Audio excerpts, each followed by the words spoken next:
Chapter 13 Building the Bridge. He woke up Saturday morning with a dual headache. It was still early, but he got up. He wanted to do the milking. His father had done it never since Thursday night, but he wanted to go back to it to somehow make things normal again.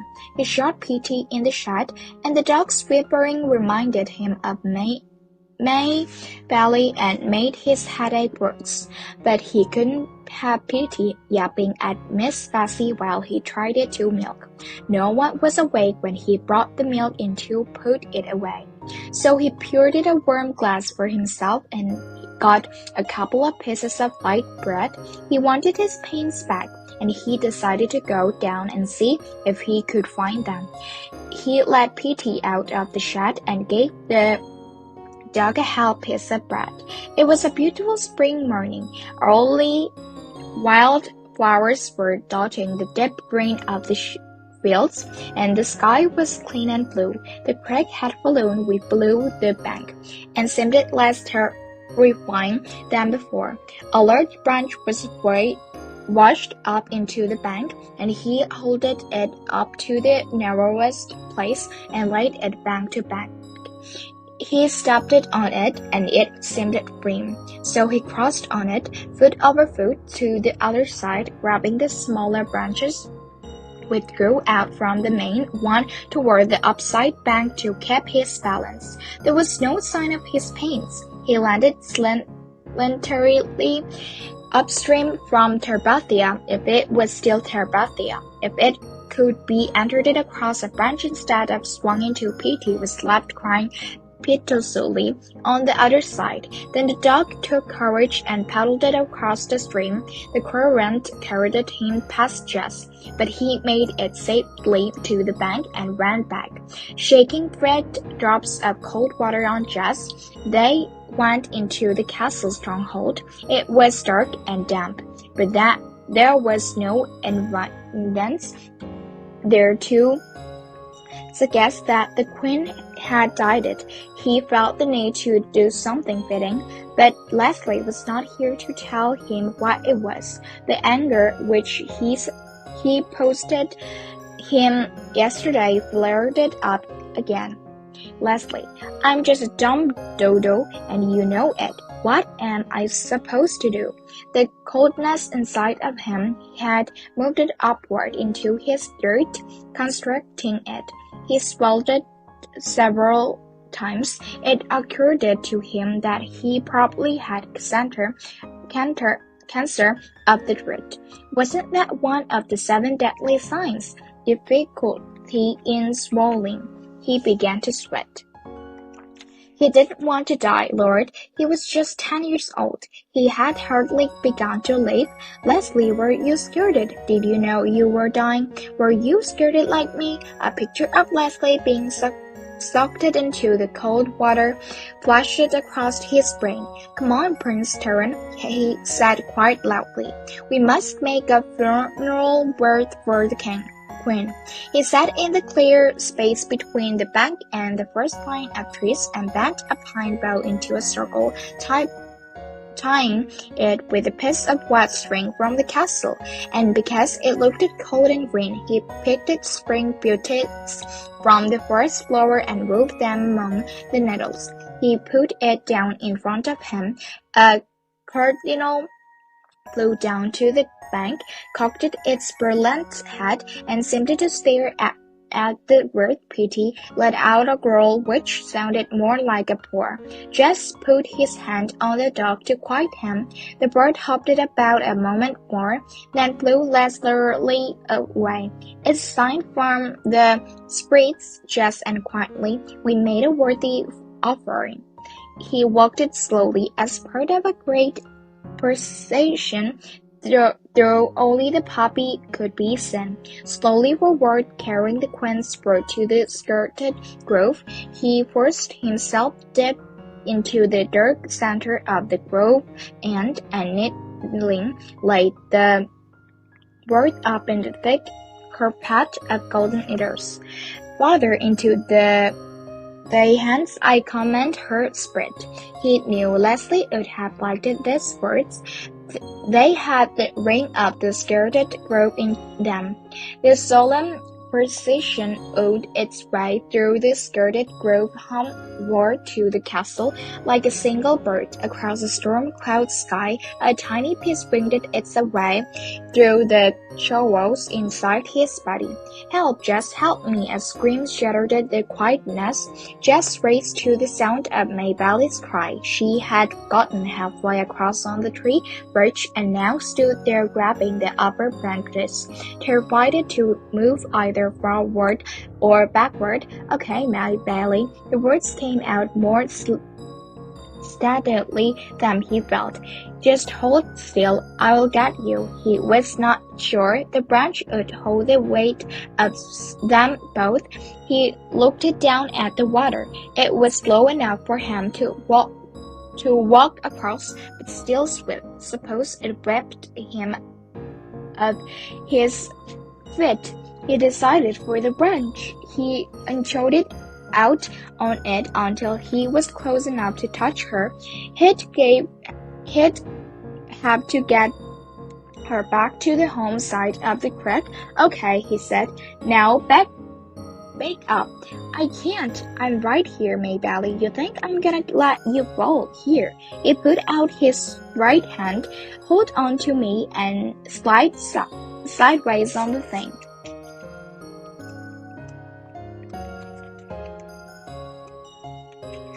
She let go with her left hand for a moment and then grabbed the branch again. "I'm scared, Jess. I'm too scared." "Course you're scared. Anybody be scared. You just gotta trust me, okay? I'm not gonna let you fall, Maybelle, I promise you." She nodded, her eyes still wide with fear, but she let go the branch and took his hand, strikingly a little and swaying. He grabbed her tightly. "Okay, now it ain't far. Just slide your right foot a little way, then bring your left foot on up close. I forgot which is right. The front one," he had patiently. "The one closer to home." She nodded again and obediently moved her right foot a few inches. "Now just let go of the branch with your other hand and hold on to me tight." She let go the branch and squeezed his hand. "Good, you're doing great. Now slide a little ways more." She swayed it, but did not scream. Just dug her little fingernails into the palm of his hand. "Great, fine, you're all right." The same quiet, answering voice of the paramedics on emergency, but his heart was going against his chest. Okay, a little bit more now." When her right foot came at last to the part of the branch which rested on the bank, she fell forward, pulling him down. Watch it, Maybelle." He was full balance, but he fell not into the stream, but with his chest across Maybelle's legs, his own legs waving in the empty air above the water. "Yui!" He was laughing with relief. "What you trying to do, girl? Kill me?" She shook her head. "Solomon, no. I know I sure on the Bible not to follow you, but I wake up this morning and you was gone. I had to do something. She was scraping at the mud on her bare legs. "I just wanted to find you, so you couldn't be so lonesome." She hung her head, but I got too scared. He pulled himself across until he was sitting beside her. They watched Petey swimming across the current, carrying with him to swim, but he not seemed to mind. He climbed it out well below the crab apple and came running back to where they sat. "Everybody gets scared sometimes, Maybelle. You don't have to be ashamed." He saw a flash of Leslie's eyes as she was going into the girls' room to see Janice Aubrey. "Everybody gets scared. Petey ain't scared." And he even saw Leslie. "It ain't the same for dogs. It's like the smarter you are, the more things can scare you. She looked at him in disbelief. But you weren't scared, Lord Maybelly. I was shaking like jello. You're just saying that. He laughed. He couldn't help being glad she didn't believe him. He jumped up and pulled her to her feet. Let's go, Ed. He let her beat him to the house. When he walked into the basement classroom, he saw Mr. Myers had already had Leslie's desk taken out of the front of the room. Of course, by Monday, Jess knew, but still, at the bus stop, he looked it up. Expecting to see her running up across the field, her lovely, even rhythmic run. Maybe she was already at school.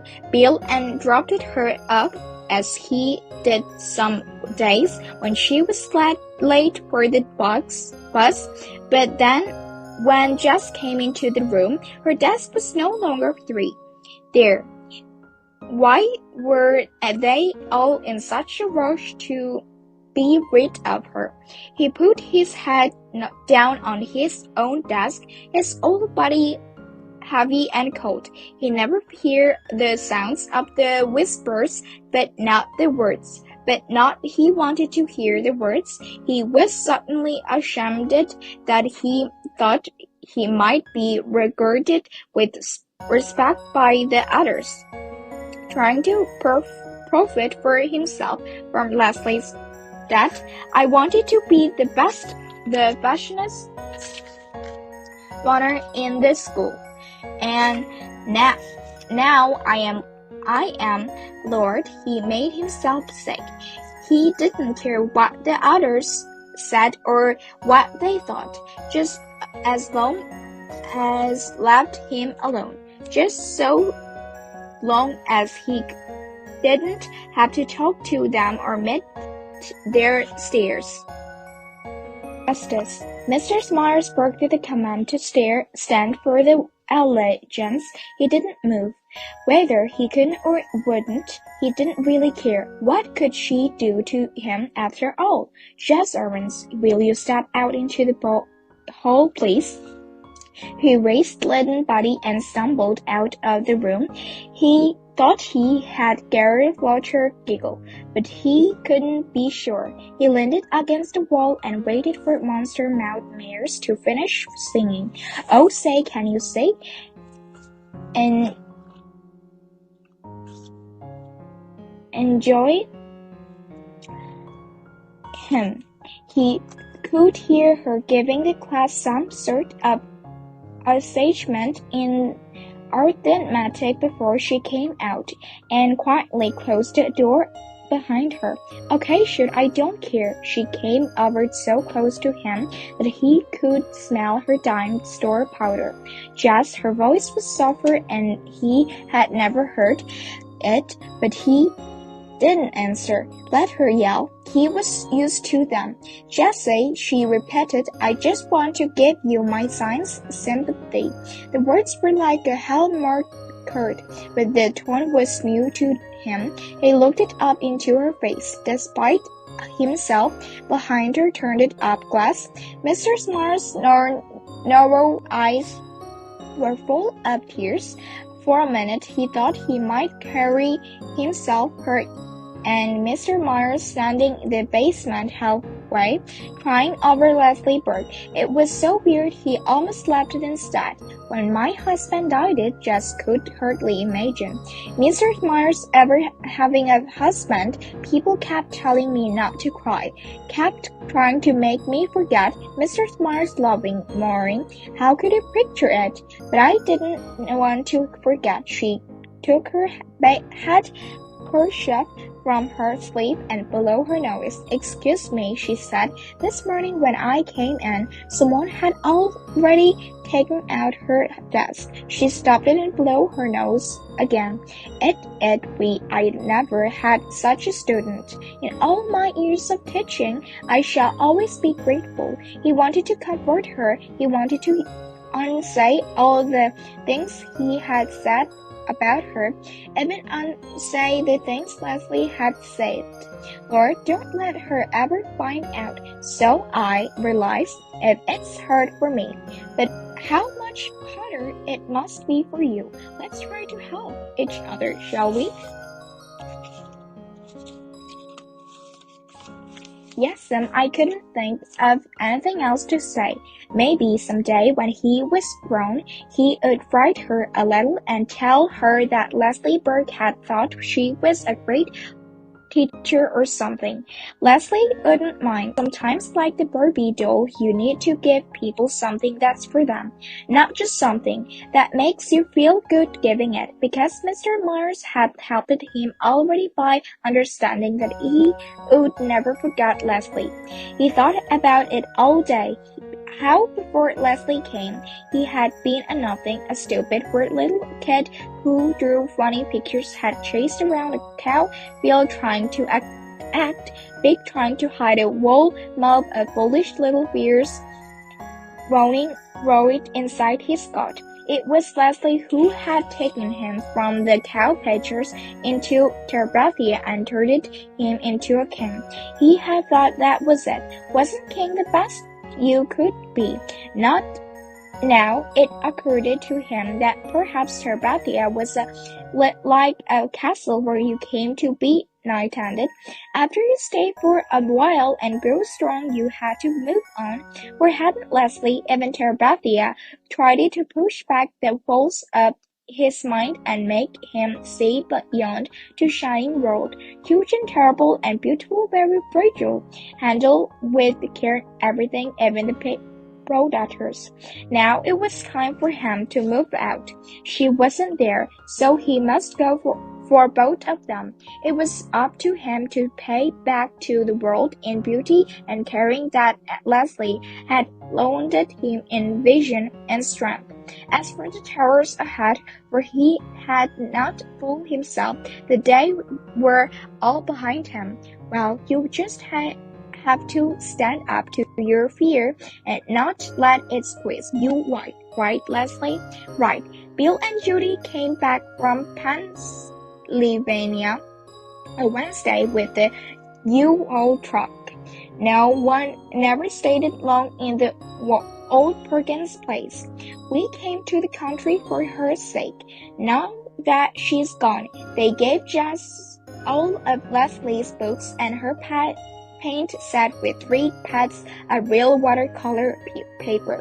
She would want you to have them, Bill said. Jason had helped them lower the U-Haul at noontime. His mother brought down him sandwiches and coffee, a little scared that the Burgess wouldn't want to eat hard food, but needing just you to do something. At last the truck was filled, and the Aaronsons and the Perkins stood around awkwardly, no one knowing how to say goodbye.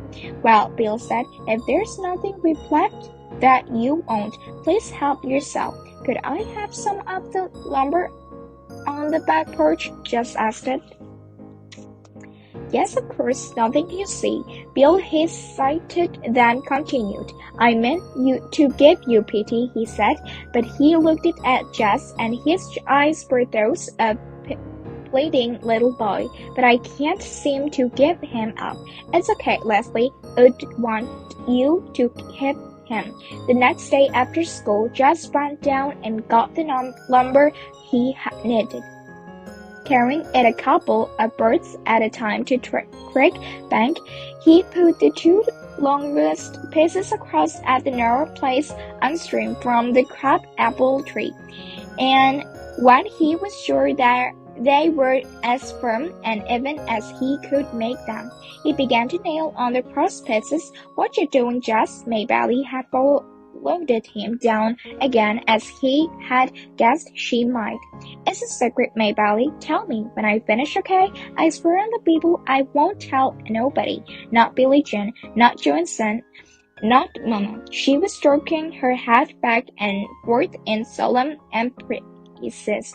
Oh, I don't know about Joyce Ann. You might want to tell Joyce Ann sometime. Tell Joyce Ann something that's a secret between Aunt May. The idea seemed to hurry her. Yeah, I was just thinking about it. Her face saged. Joey's son ain't nothing but a baby. Well, she wouldn't likely be a queen first off. You'd have to train her and stuff. Queen? Who gets to be queen? I'll explain it when I finish, okay? And when he finished with her flowers in her hair and laid her across the great bridge into Terabithia, which might look to someone with no magic in him like a few planks across a nearly dry gully. Shh, he said. Look, where? Can't you see him? He whispered it. All the Terabithias standing on tiptoe to see you. Me? Shh, yes. There's a runner going around that the beautiful girl arriving today might be the queen they've been waiting for.